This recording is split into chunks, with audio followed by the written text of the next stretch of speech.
This is section 1.4 where we introduce differentiation using limits of difference quotients.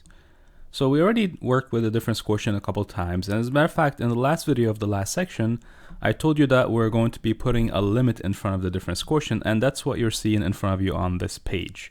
This is the limit of the difference quotient. And that is defined as the slope of the tangent line at a point x, comma, f of x.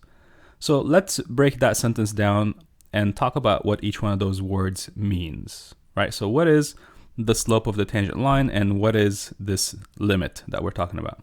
So first of all, let me start with secant lines. So if you imagine this point over here as a fixed point, so we're always interested in what's going on here, and we pick a second point on the graph, for example, that far one, then this right here, the line that I just drew, is called the secant line because it's a line that connects two points on the graph that are far away from each other. So here's an example of another secant line. Another secant line could be described as follows. This is a secant line because it connects two points that are far away from each other. So notice how I'm keeping the first point always fixed, but the second point changing. So eventually, if I pick points super close to each other, then the secant line turns into this red line that we have on the graph. So when the points are super close to each other, the two points kind of merge and you get that line that we now call tangent line. And the whole point is we want to know what the slope of this line is. Now, in this particular topic, the points are so close to each other that the difference between them is almost negligible. It's basically almost zero. That's the reason why we're saying a limit as h approaches zero. Remember, h describes the difference between the points, like the space between the 2 points basically. So what this formula is basically saying is, if you make the space between the 2 points very small, then calculate the rise over the run, you get what's called the slope of the tangent line.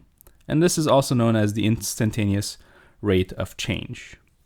So to summarize, what is the tangent line? It's a line where one point is fixed and the second point is so close to it that we can't even tell them apart, and then we connect the 2 points together with one line. That's what we call the tangent line.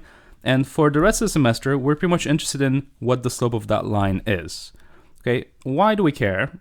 Well, because that line in red turns out to give us a lot of information about the graph in blue itself, right? So it can tell us how high the graph is, it can tell us the direction of the graph, it could tell us whether we have a maximum or minimum. So there's a lot of things that we get for free by just studying the slope of the tangent line. And for now, the way we're going to be finding that slope of the tangent line is using this difference quotient formula. Ultimately though, this is going to be a slow method, so we're going to develop some shortcuts that we'd use to find the slope of the tangent line. That's going to happen in the next few sections. So for now, I would like to do the difference quotient, and this is what the work is going to look like when we do it. So let me pause here and show you how we're going to be doing all of these steps. We've done them once already, but I'm going to repeat the steps again and introduce this new thing called the derivative. So what is the derivative? The derivative is basically a function that is equal to the limit of the difference quotient. So in other terms, the slope of the tangent line is what we call the derivative from now on. So when you hear the word derivative, you should think there's a tangent line somewhere and they're asking me for the slope of that tangent line. We say that the function f is differentiable when it has a derivative. And the derivative symbol is going to be f apostrophe of x. So right here you're seeing f apostrophe. That means they're looking for the derivative. And as you can see, when we work it out at the end, we're going to end up with some kind of an equation that has x's. So basically, this derivative is going to be some sort of a new function that is derived from the old function. So we're going to look at the old function, do some sort of math, and make a new function called the derivative function. The job of this derivative is to tell us what the slope of the tangent line is at a point x.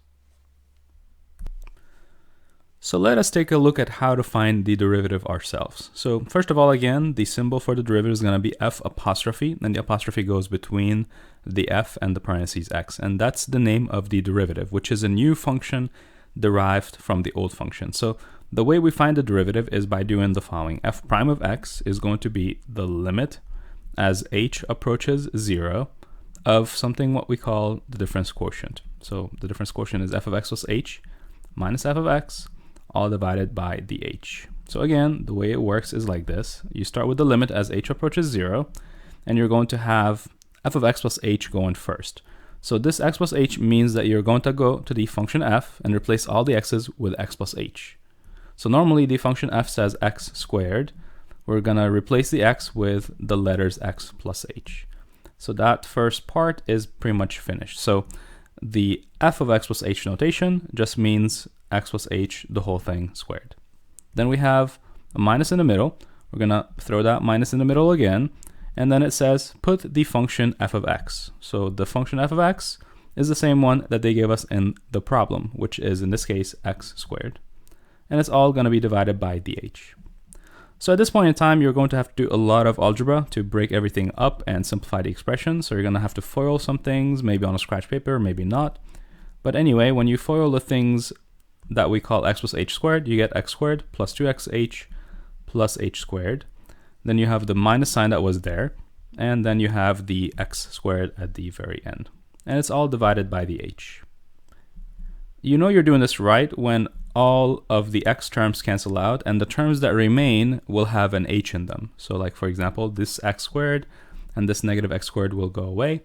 And the terms that are left, if you take a look at all of them, they all have an h in common. So what we're going to do typically is cancel the things that cancel, then factor the h out. And when you do that, you get 2x plus h divided by h. At this point, you will divide out the h on top with the h on the bottom, and you get another answer called the limit as h approaches to 0 of 2x plus h. Now notice that this is a limit problem, and I didn't plug in the h0 at the very beginning of the problem, because if I did that at the very start of the problem, I would get h0 on the denominator, which is 0, and that means that the problem will not be solvable. So what's the point of doing that, basically? So at this point in time, I've done all the algebra I can possibly do, and there's nothing left to do. So I'm going to remember that it says right here, h is approaching 0. So oftentimes people don't write the limits, and then they get to this step and they plug in the 0 in the wrong spot. It's the h that is supposed to be replaced with 0, not the x. So we're going to get 2x plus 0 because the limit of h is 0. And 2x plus 0 is literally 2x. And that's basically it. So what we're saying is that the f prime of x, that's what we call this symbol, f prime of x, is 2x. In other terms, the derivative of the function f of x is the function that we call f prime of x equal to 2x. So this is a function derived from the old function, and this equation has an x in it. So if I want to know the slope at 3, then I just plug in a 3. If I want to know the slope at 5, I just plug in a 5 into this thing. And that's what we're actually going to be doing at part 2 of the problem. It says f prime of 3. So this notation just means that we want you to plug in 3 in place of the x. Now, where do we plug in the 3? Into this new equation or in the old equation? Turns out that we're going to plug it into the new equation. And how do we know that? It's because of the apostrophe. That means put it into the derivative. So let's go ahead and do that. We have a function that says 2 times x, and the x is going to be replaced with 3 because that's what they want us to replace x with. So this is equal to now 6. So what does this 6 number mean? This represents how steep, or the steepness of the tangent line at the point 3. That's what this number represents. So it's basically just the slope of the tangent line at the point where x is equal to 3.